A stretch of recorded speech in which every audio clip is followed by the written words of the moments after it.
لَتُبْلَوُنَّ فِي أَمْوَالِكُمْ، البتہ تم ضرور آزمائے جاؤ گے اپنے مالوں میں. تبلون بے لام واو سے، بلا کہتے ہیں آزمائش کو، امتحان کو، اور یہاں نون شد کا ہے، تاکید کا، اور اس سے پہلے لام بھی تاکید کا ہے، تو گویا ایک لفظ میں دو تاکیدیں جمع ہو گئی. لَتُبْلَوُنَّ یقیناً یقیناً تم سب ضرور آزمائے جاؤ گے، فی اموالکم اپنے مالوں میں، وانفسکم اور اپنے نفسوں میں، جانوں میں. تو مال کی آزمائش کیا ہوتی؟ مال میں گھاٹا کسی بھی قسم کا، مال کا نقصان، مال کی قربانی. وانفسکم اور نفسوں میں آزمائش، بیماری، موت، پھر اسی طرح نفس میں ذہنی اور روحانی پریشانی اور تکلیف. وَلَتَسْمَعُنَّ اور البتہ تم ضرور سنو گے، اس میں بھی تاکید ہے کہ ایسا ہو کر رہے گا. من الذین ان لوگوں سے، اوتوا الکتاب جو کتاب دیے گئے، من قبلکم تم سے پہلے، یعنی اہل کتاب جو تم سے پہلے کتاب دیے گئے ان کی طرف سے تم مختلف طرح کی تکلیف دینے والی باتیں ضرور سنو گے. وَمِنَ الَّذِينَ أَشْرَكُوا اور ان لوگوں سے جنہوں نے شرک کیا. اذًا کثیرا، اذا کا مطلب ہے اذیت، دکھ دینے والی چیز، تکلیف دینے والی چیز. کثیرا بہت سی، یعنی بارہا ایسا ہوگا.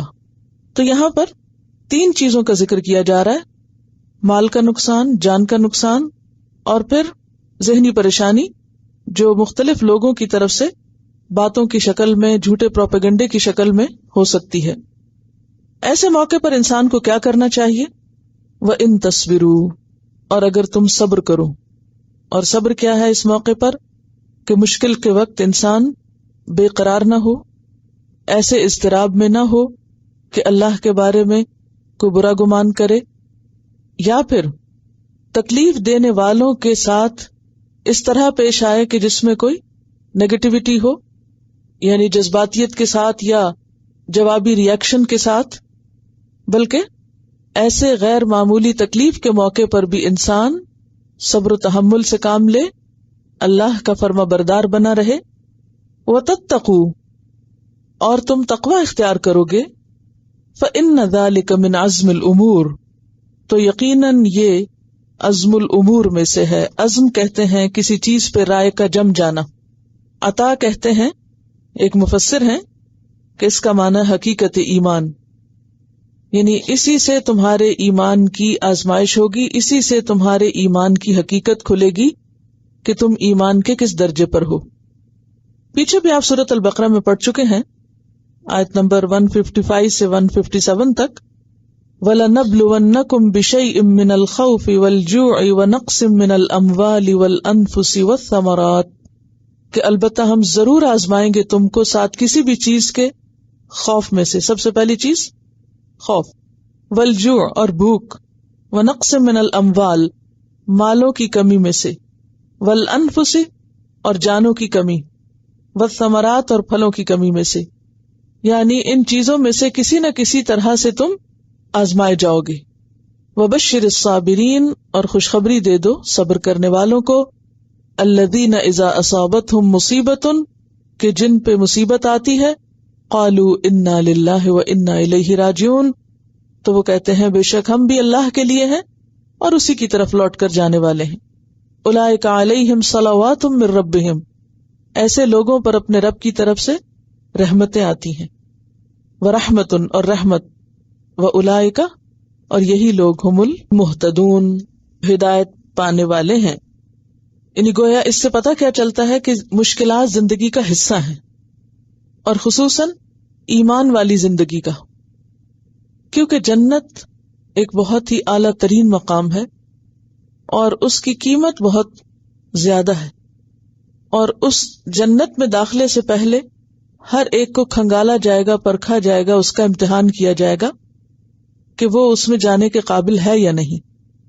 لہٰذا یہ ہو نہیں سکتا کہ کوئی شخص لا الہ الا اللہ کہے اور پھر اسے لا الہ الا اللہ کے راستے میں کوئی آزمائش نہ آئے.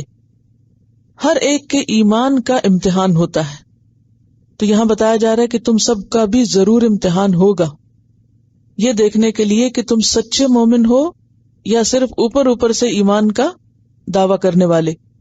اور پھر ایسے مواقع پر تم کرتے کیا ہو؟ کیا پھر بھی تم دین پر جمے رہتے ہو یا نہیں؟ عزم الامور میں کیا چیز آتی ہے کہ یہ بہت ہمت کے کاموں میں سے ہے کہ آزمائش کے وقت انسان پھر بھی اللہ کا نام لے اور پھر بھی وہ کام کرتا رہے جس کی وجہ سے اس پر آزمائش آئی.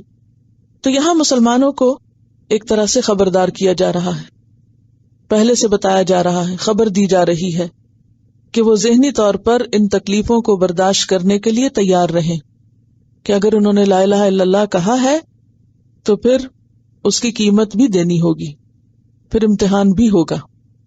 اور پھر امتحان میں جو لوگ ثابت قدم رہیں، جمے رہیں، تو سورۃ الزمر کی آیت نمبر 10 سے پتہ چلتا ہے کہ ایسے لوگوں کو بے حساب اجر ملے گا.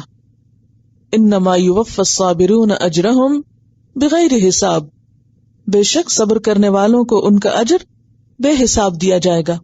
پھر اسی طرح سورۃ فصلت میں اللہ تعالیٰ فرماتے وما یلقاها الا الذین صبروا وما یلقاها الا ذو حظ عظیم، کہ یہ خوبی نہیں ملتی مگر ان لوگوں کو جنہوں نے صبر کیا، اور نہیں یہ چیز ڈالی جاتی مگر جو بہت بڑے نصیبے والے ہیں، خوش قسمت لوگ ہیں.